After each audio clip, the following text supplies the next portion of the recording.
अरे बरेच दिवस बाहेर आहेत थकलोय थोडं.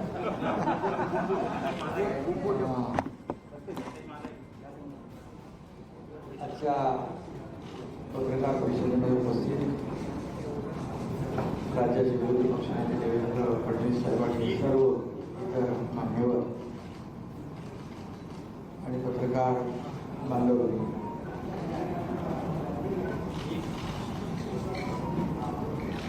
मी खऱ्या अर्थाने आज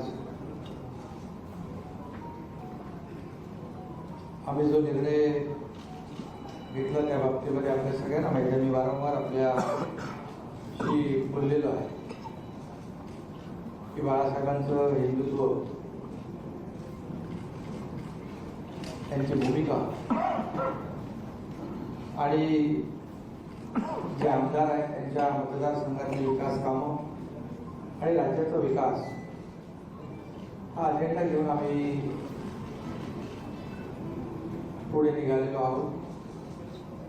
आणि शिवसेना पक्ष म्हणून जे काय कायदेशीर प्रक्रिया जी आहे, नियम आहे, 2/3 मेजॉरिटी आहे, त्यापेक्षा जास्तीचे आमदार आणि सहयोगी आणि अपक्ष आमदार असे जवळपास 50 आमदार आज आम्ही एकत्र आहोत. गेले काही दिवस एकत्र आहोत. एक वैचारिक भूमिका, एक राज्याचा विकास आणि जे काही 2.5 वर्षांपूर्वी घडलं ते आपल्या सगळ्यांना माहीत आहे. फडणवीस साहेबांनी त्या बाबतीमध्ये भाष्य केलेलं आहे.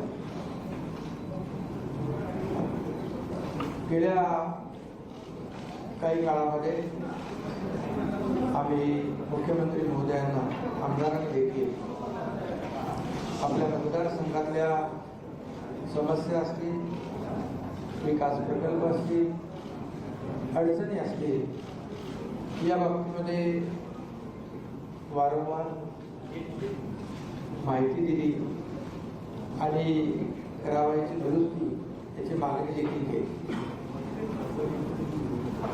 मी देखील अनेक वेळा त्यांच्याबरोबर चर्चा केली. जी काय आपली नैसर्गिक युती होती, आपण एकत्र निवडणुका लढवल्या आणि त्यानंतर महाविकास आघाडी स्थापन झाली. परंतु त्या बाबतीमध्ये आमदारांमध्ये असलेली जी काही नाराजी होती आणि मतदारसंघामधले जे प्रश्न किंबहुना पुढच्या निवडणुकीमध्ये निवडणूक लढवणे किंवा जिंकणे यामध्ये देखील येणाऱ्या अडचणी, हे सगळं लक्षात घेऊन आणि कुणाला काहीतरी पाहिजे, कुणाला काही मंत्रीपदं पाहिजे किंबहुना आणखी काही वैयक्तिक स्वार्थ असा कुठलाही मनामध्ये न ठेवता आतापर्यंतच्या महाराष्ट्रातल्या घटना आपण जर पाहिल्या तर अपोजिशनकडून आपण रुलिंगकडे जात असतो. परंतु हे जे काही घटना आहे ते रुलिंगकडून अपोजिशनकडे जाण्याचा एक प्रकारचा, तसं बघितलं तर तशी घटना आहे. कारण मी देखील मंत्री होतो, नगरविकास मंत्री, आणखी माझ्यासोबत देखील अन्य मंत्री या मंत्रिमंडळामध्ये काम करत होते. परंतु राज्याच्या हिताच्या दृष्टीने, भविष्याच्या दृष्टीने जे काय घडत होतं, एकनाथ शिंदे की बात रखते हुए ये बात कह रहे हैं मंत्रिमंडळाचे 2.5 साल पहले जिस तरह से चुनाव हुआ था, बीजेपी और शिवसेना ने साथ मिलकर चुनाव लड़ा, जनता ने हमें इस बात के लिए बहुमत भी दिया। 12 साल ठाकरे के हिंदुत्व की बात को लेकर हम आगे बढ़े थे, हमें पूरा बहुमत भी मिला। लेकिन उसके बाद जो हुआ, देवेंद्र फडणवीस जी ने इस बारे में विस्तार से बताया। लेकिन उसके बाद जिस तरह की स्थिति थी उससे हम आहत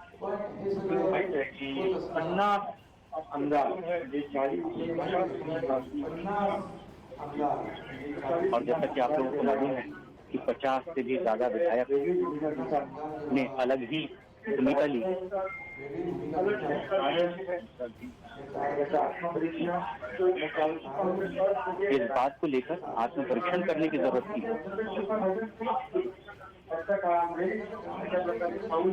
कि आखिर इतनी बड़ी तादाद में ये 50 से भी ज्यादा लोग इस तरह की भूमिका क्यों ले? मैं तो एक मंत्री था, मुझे अगर साइड में भी रखते इतने और विधायक थे, इन सभी लोगों ने मुझे बताया कि हम लोगों ने बहुत कोशिश की और दुर्भाग्य से आखिरकार हमें एक कदम उठाना पड़ा और आखिरकार विकास के लिए, महाराष्ट्र की जनता के लिए हमने कदम उठाया और इस निर्णय के साथ देवेंद्र फडणवीस जी ने जो फैसला लिया है कि 106 बीजेपी के और निर्दलीय तकरीबन 120 विधायक देवेंद्र फडणवीस जी के साथ, उसके बावजूद वो मुख्यमंत्री का पद खुद ले सकते थे संख्या बल के अनुसार, लेकिन एक अड़पन दिखाते थे। बाला साहब ठाकरे के शिवसैनिक को उन्होंने समर्थन दिया और इसीलिए मैं मन से प्रधानमंत्री मोदी साहब, उनके साथ ही गृह मंत्री अमित जी शाह साहब को, उनके सभी सहकारी जो देवेंद्र फडणवीस के सहयोगी हैं, उनका मैं सही मायनों में आभार व्यक्त करता हूँ। ये एक ऐतिहासिक घटना है। किसी को कोई पद चाहिए, किसी को मंत्री पद या मुख्यमंत्री पद चाहिए, ऐसा बिल्कुल नहीं,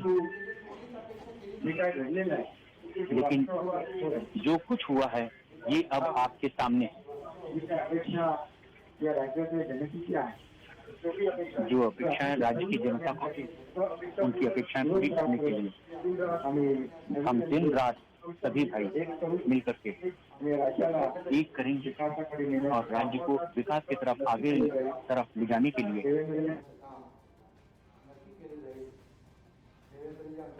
और देवेंद्र जी पीछे हैं और इतने बड़े मन का व्यक्ति हम कभी नहीं देख सकते। वो मंत्रिमंडल में नहीं है, तब भी राज्य के विकास के लिए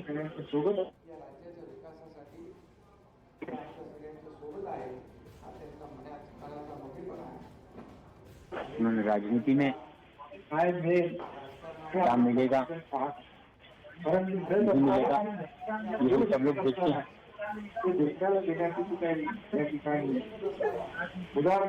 लेकिन खुद लेने की बजाय दूसरों को देने की जो उदारता उन्होंने दिखाई है,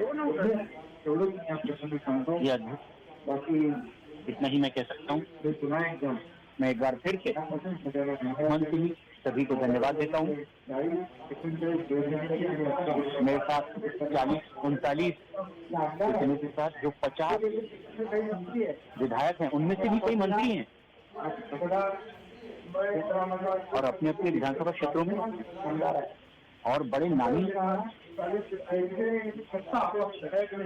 खूब मोटे मोटे नेते, वहाँ कई बड़े बड़े नेता, एक छोटा कार्यकर्ता। ऐसे में एक नाथ शिंदे जैसे छोटे से कार्यकर्ता पर विश्वास उन लोगों ने किया, परंतु लेकिन इन सभी 50 विधायकों ने जो लड़ाई, एक वैचारिक भूमिका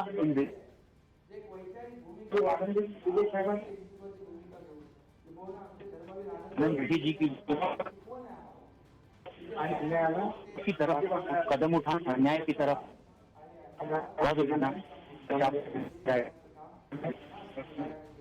कई मंत्री भी, उनका मैं धन्यवाद देता हूँ। और इतनी बड़ी ताकत ये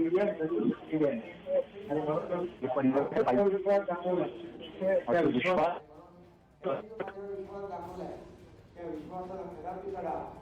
माझ्याकडून जाऊ दिला इससे पहले के उनके अनुभव उसकी पुनरावृत्ति भी एक बार फिर देखने मिलेगी। देतो कारण आता जर आपली ताकद वाढलेली आहे म्हणजे तिकडे 120 हम 50 अब एक मजबूत सरकार महाराष्ट्र सरकार में बन रही है, महाराष्ट्र में बन रही है। पंतप्रधान महोदयांचं मैं एक बार फिर प्रधानमंत्री गृहमंत्री अमित शाह विपिन नड्डा जी इन सभी को केंद्र सरकार के तमाम साथियों के साथ विकासामध्ये कुठलेही अडथळे इस तरह का सहयोग मिलेगा नीट के साथ लोकांच्या आवामध्ये अपेक्षा आधार आकांक्षा पूर्ण करण्यासाठी पूरी होगी, बहुत तेजी से उनकी अपेक्षाएं पूरी होंगी, ये उम्मीद करता हूँ और धन्यवाद कहता हूँ।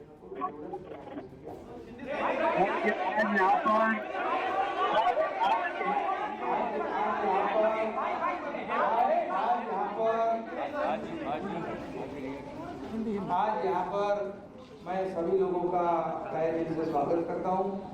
देवेंद्र जी फडणवीस साहब यहाँ हैं, उनके सभी सहयोगी हैं, उनको भी मैं धन्यवाद देता हूँ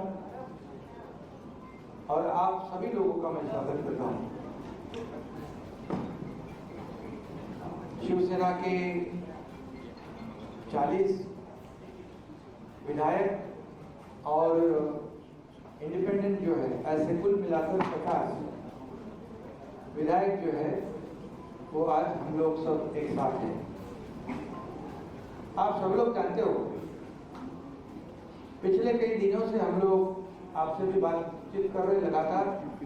हम लोगों ने हमारे शिवसेना प्रमुख बाला साहेब ठाकरे जी की हिंदुत्व की जो भूमिका है, उनके जो विचार है, हमारे धर्म में आनंद के साथ में जो हमें सीख दी है, ये इसको आगे हम लोग बढ़ाने की कोशिश कर रहे हैं। हमें कोई स्वार्थ नहीं है, हमें कुछ पद की लालसा नहीं। मैंने जो पहले जाहिर किया था, मैं ऐसा जो कर रहा हूँ ये मुझे किसी चीज़ की आवश्यकता भी नहीं है। लेकिन जब लोग अभी तक की कई घटनाएं आप लोगों ने देखी है कि अपोजिशन में से रूलिंग की तरफ लोग जाते हैं, लेकिन हम लोग रूलिंग में थे, रूलिंग पार्टी में थे, सत्ता पक्ष में थे। मैं भी नगर विकास मंत्री, मेरे साथ कई मंत्री और कई विधायक जो 50 की संख्या में है। 150 लोगों ने एक वैचारिक भूमिका लेकर इस राज्य के हित की बात, इस राज्य के विकास की बात और जो उनके चुनाव क्षेत्र में दिन प्रतिदिन जो समस्याएं खड़ी हो रही है, कल चुनाव में जितना मुश्किल हो जाएगा, ये ध्यान में रखते हुए जो महाविकास आघाड़ी सरकार में जो अन्य पक्ष है, मैं किसी के ऊपर आज टिप्पणी नहीं करूँगा, लेकिन अन्य पक्षों के माध्यम से उनके चुनाव क्षेत्र में जो कठिनाई पैदा हो रही है, उनको जो प्रॉब्लम खड़ी हो रहे और भविष्य में उनका जो मतदाता है, जिन्होंने उनको चुन के दिया है, उनके लिए वो कुछ कर नहीं पाए, तो चुनाव कैसे लड़े, उनको कैसे फेस करे, ऐसी दुविधा में वो सब पड़े। और उन्होंने मुझे कहा कि हम लोग ने बार बार कोशिश की कि इसमें करेक्शन हो जाए। जो हम लोग पहले अलायंस में चुनाव लड़े थे, शिवसेना और भारतीय जनता पार्टी, ये नेचुरल अलायंस है, तो नेचुरल अलायंस के खिलाफ होकर हम लोग ने महाविकास आघाड़ी की है। अब कुछ करेक्शन हो जाए तो ठीक हो जाएगा और दोनों विचारधारा वाली पार्टी जो है इस राज्य को विकास करेगी। लेकिन हम लोगों ने कोशिश की, मैंने भी कोशिश की, लेकिन हमें सफलता नहीं मिली दुर्भाग्य से। और इसने ये जो कदम उठाया है, ये किसी को मंत्री या किसी क्योंकि मंत्री हम लोग थे, किसी को कुछ पाने के लिए ऐसा नहीं हुआ। ये निर्णय जो हुआ एक आइडियोलॉजी की बात है, ये बाला साहब ठाकरे जी की हिंदुत्व की बात है और इस राज्य के विकास की बात है। इसे हम एजेंडा ये आगे लेके जा रहे थे और आज मैं धन्यवाद दूंगा। देवेंद्र जी ने अभी यहाँ पर कहा कि हम लोग बाला साहब ठाकरे जी के शिव सैनिक को समर्थन दे रहे हैं। ये उनके दिल का बहुत बड़प्पन है। ऐसा कभी कोई करता नहीं जिसके पास 120 विधायक है, जिसके पास 120 विधायक होने के बावजूद ऐसा कोई ग्राम पंचायत और नगर सेवक का पद भी नहीं छोड़ता है। ये तो मुख्यमंत्री पद है और ये आज उन्होंने शिवसेना प्रमुख बाला साहेब ठाकरे जी के सैनिक को एक सपोर्ट किया है। इसलिए मैं आदरणीय पंतप्रधान नरेंद्र जी मोदी साहब को धन्यवाद देता हूँ, उनका आभार मानता हूँ। वैसे ही मैं गृह मंत्री अमित जी शाह साहब को भी धन्यवाद देता हूँ, उनका आभार व्यक्त करता हूँ। जेपी नड्डा जी अध्यक्ष हैं, उनका भी धन्यवाद। और खास करके मैं देवेंद्र जी को धन्यवाद देना चाहता हूँ, क्योंकि वो खुद भी इस पद को प्राप्त कर सकते थे, लेकिन उन्होंने कहा है मैं भले मंत्रिमंडल में नहीं, लेकिन मैं इस राज्य के विकास के लिए सरकार के साथ हूँ।